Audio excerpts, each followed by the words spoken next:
Welcome to Zoom In, Zoom Out, your global look at news from Taiwan as war reporting in Singapore. I'm your host, Isabel Wang. And I'm Alec McDonald. So Singapore actually just celebrated 60 years of independence after separating from Malaysia in 1965. So we actually spent here for a week to talk a little bit about how this nation become a world-leading financial hub. Not only that, but Singapore's population just surpassed 6 million for the first time in 2024. And a lot of Taiwanese businesses are coming here to Singapore to find more opportunities. So without an official ties, the business side remain robust and very close. And to find out how that is, we talked to Taiwan's Envoy to Singapore, Representative Tung Chen-yuan, and he gave us a closer look at Taiwan and Singapore relations. Let's take a look at what he said. So I want to start off asking, where were Taiwan and Singapore's ties rooted historically? In the very beginning of Singapore's founding, Taiwan is a very good friend of Singapore.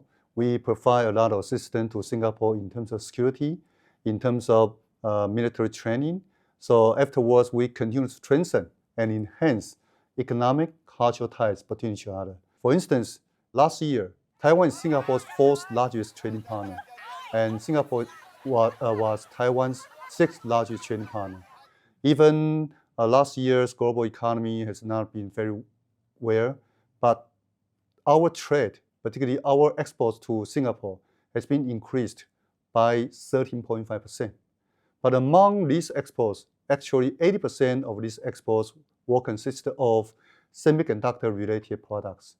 On the other hand, Singapore's exports to Taiwan, 60% will consist of semiconductor-related products between their export to Taiwan. Furthermore, I think Taiwan's relations with Singapore has a very unique perspective. That's where our cultural relations with Singapore is quite important. Many Singaporeans were Chinese Singaporean. Actually, 75% of population has been consisted of Chinese Singaporean in Singapore. So they are quite constant to Taiwan's culture, particularly in 1980, 1990, even to 2000s. Our pop culture in Singapore has been very popular, very welcomed by Singaporean people. I want to shift a little bit to talk about economic ties as well, because the world is undergoing quite dramatic change right now. And how can, well, first, what are the challenges that Singapore and Taiwan are facing with this global trade and economic uncertainty? Taiwan set up some subsidiaries in Singapore, particularly UMC and the VIS set up very big fabs in Singapore. Last year, VIS cooperation with NXP set up a joint venture in Singapore of $7.8 billion, which probably is the biggest investment single project in the manufacturing sectors in the history of Singapore. And in 2022, UMC also set up a fab in Singapore of $5 billion. Not only this, but also Biotech also invested here a lot. There are currently around 300 engineers in their company working in Singapore. Furthermore, ASE, Advanced Semiconductor International Corporation, also set up their subsidiaries with more than 700 engineers in Singapore. Also, they majorly produce their packaging and testing parts of their semiconductors products in Malaysia, Vietnam.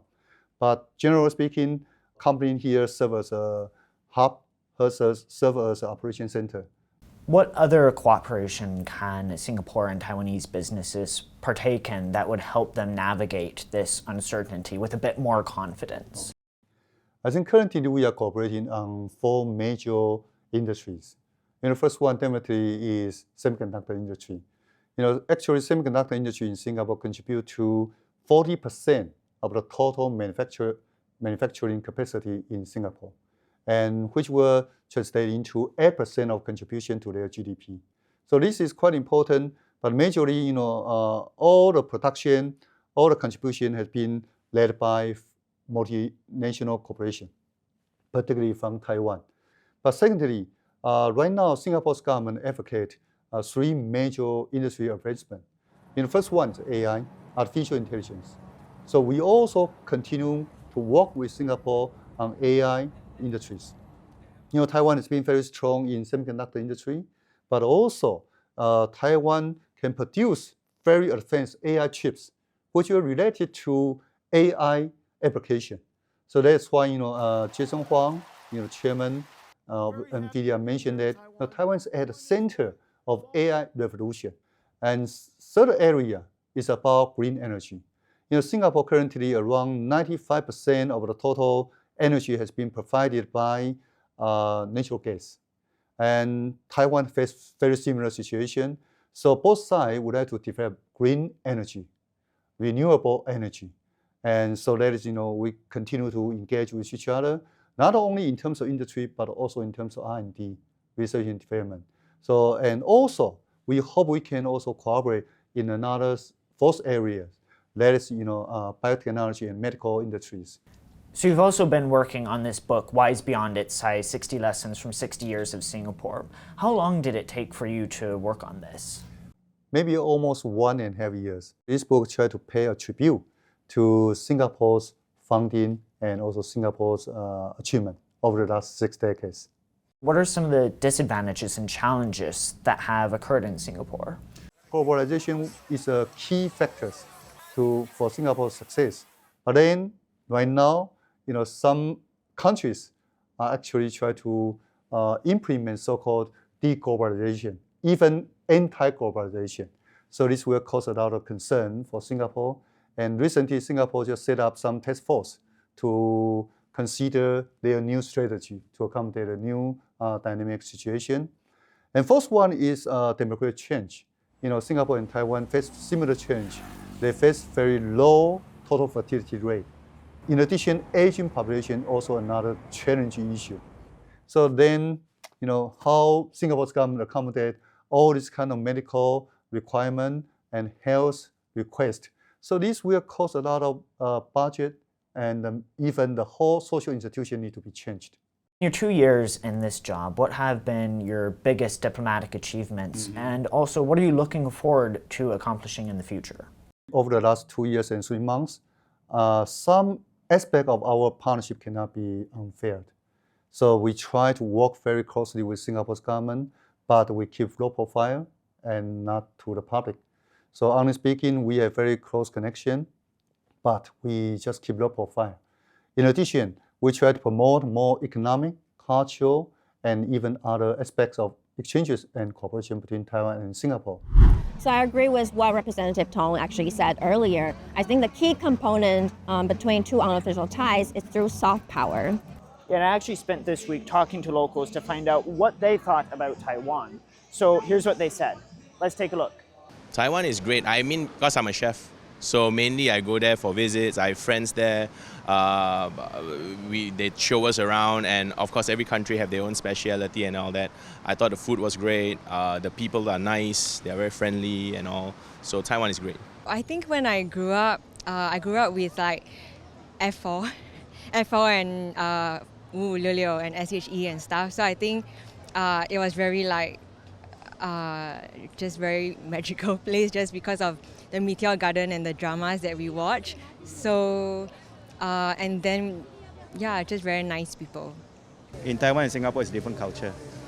Yeah, but I hope to go Taiwan also, because like 語言溝通 is a language. We can talk easily. 語言溝通 same language. So 也是很希望去台湾，要安排去台湾跟家人吧。Bring my children, my grandchildren together. Well, that's very interesting to hear what locals think about Taiwan. When you ask me Singapore, I would probably say the beautiful skyline and the skyscrapers. So what about you, Alec? What do you think? Yeah, I think the greenery here is really impressive. Although the land is not that much, they took a lot of time to make sure that there are plants everywhere. And it goes into the level of detail that is in the planning here in Singapore.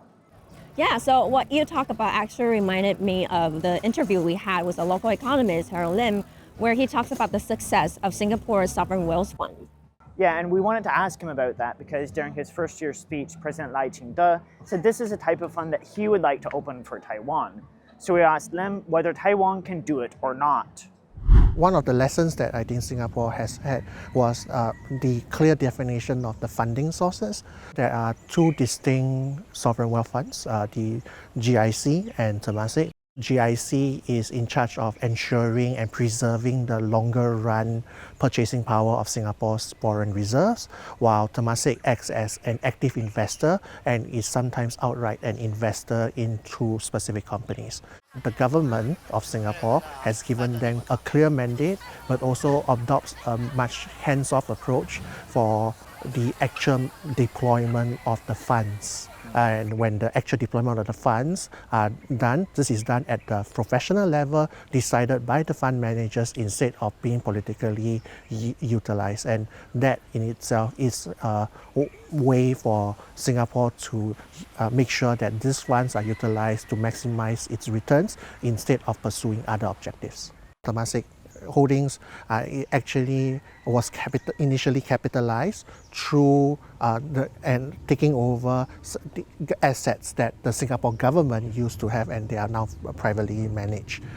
For GIC, they take on foreign reserves, but also manage in part the Singapore's pension system known as the Central Provident Fund or CPF. For Taiwan, the main challenge is where would the source of fund will come from, whether be it coming from the foreign reserves that the Taiwan Central Bank currently actually manages, or will it be more towards a consolidation of its current pension funds with a bit of a top-up from, say, the government or from other sources to ensure that that kind of investments is done. The other part of it, of course, is deployment. Are they going to be invested in more of a traditional global portfolio outside of Taiwan, or in fact they are going to be investing in Taiwan as well? I think the mandate of the sovereign wealth fund becomes extremely important because of the way that you want to ensure that the sovereign wealth fund is not put in multiple directions. And if they are put in multiple directions, it distills and kind of dilutes away the performance of the sovereign wealth fund as well. Is Singapore an ideal place for regional expansion? To answer that question, we ask them what are the chances for Taiwan's small and medium enterprises to leverage Singapore as a trade hub. There will be opportunities for the small and medium enterprises from Taiwan to come to Singapore to set up shop. I think the main thing is to understand though that the Singapore regulatory landscape can look different from Taiwan, and it requires that the Taiwanese is able to find like-minded partners. Inevitably, for Taiwanese SMEs, they may be have to go through a period of consolidation and also explore tie-ups together in order to exploit the economies of scale that otherwise they may not be if they were to go it alone. And the ability for them to scale up together would also allow them to enjoy potentially cheaper financing, and this will allow for them to ensure more economic prospects for them in setting up shop in other places as well. How do they find local partners that they can trust to establish new businesses and footing? I think that will be also another important part of the story for Taiwanese SMEs looking to expand in Singapore. I agree with what Heron Lim said over there, because in Taiwan, actually 98% of the businesses is small and medium enterprises. And a lot of Taiwanese businesses are looking to expand globally and make that as part of their permanent strategy for resilience. So resiliency is actually a big word, like you said, like a lot of companies are talking about right now, but they're not sure how to take the first step. When we talk to entrepreneurs, startup associations, and business professionals, they're actually actively bridging that gap. But we're not going to talk about that in this episode. Instead, we're going to talk about that in the next episode. Thank you for watching this special episode of Zoom In, Zoom Out reporting from Singapore. Have you been to Taiwan or Singapore? If so, leave a comment on what you thought below. And also don't forget to hit like and subscribe. Thank you for watching. Until next time.